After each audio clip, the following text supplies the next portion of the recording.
Halimaw na talaba mga kabilas. Pataki. So ayun nga mga kabilas, samahan nyo kami.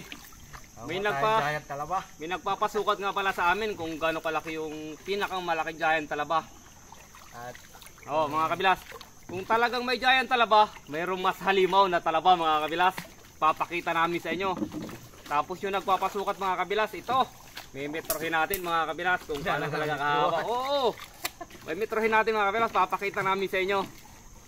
Makikita nyo, tapos lulubidan natin pataas. Hindi namin maitaas mga kabilas dati, kaya hindi namin makuha yung pinakang malaki talaga na giant talaba, halimaw. Yun mga kabilas, samahan nyo kami. Go! Ayun mga kabilas, nandito na tayo sa spot. Lalagyan lang natin ng tali itong barita para hindi mawawala. Tapos dadalhin niya pa ilalim. Kabilas, ayos ito. Pakashare rin palo naman po mga kabilas, para din sa dambuhala kung may giant talaba ay mayroong halimaw na talaba. Kabilas, yun mga kabilas, yung inasabi nilang giant talaba, ito ang halimaw na talaba mga kabilas. Grabe na, makabigat. Ano? Bigat. Ito mga kabilas, halimaw na talaba na ito mga kabilas. Silubidan na namin mga kabilas, hindi mo may angat. Ito ang sinasabing halimaw na talaba. Lalim nun, no? Kabilas, laki, halimaw na talaba mga kabilas.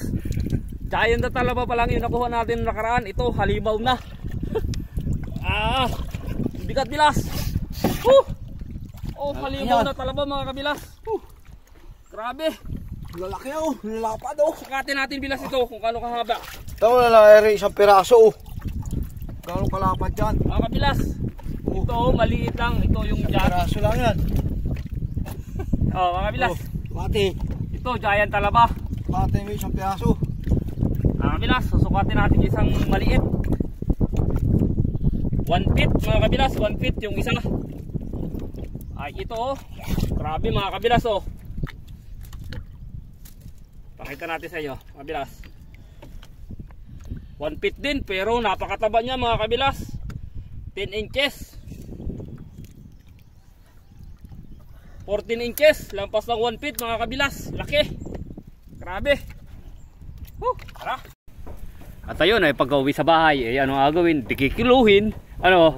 Yan, 4 na kilot kalahati yung isang giant talaba. Halimaw na pala bilas, halimaw na siya, halimaw na giant talaba. Pinagluhok. Ayan mga kabilas, napakalaki niyan. At yung iba kikiluhin pa rin natin. Medyo maliit yan, medyo maliit yan. Nasa 3.4 lang yan. Lalo na yung sumunod yan, bilas. Mas maliit. Pinakamaliit na yan, bilas. Pinakamaliit na yan. 3 kilo mga kabilas. Pakashare rin, follow naman po sa lahat ng manonood. Huwag nyo kalimutan mag-follow. Salamat, I love you all.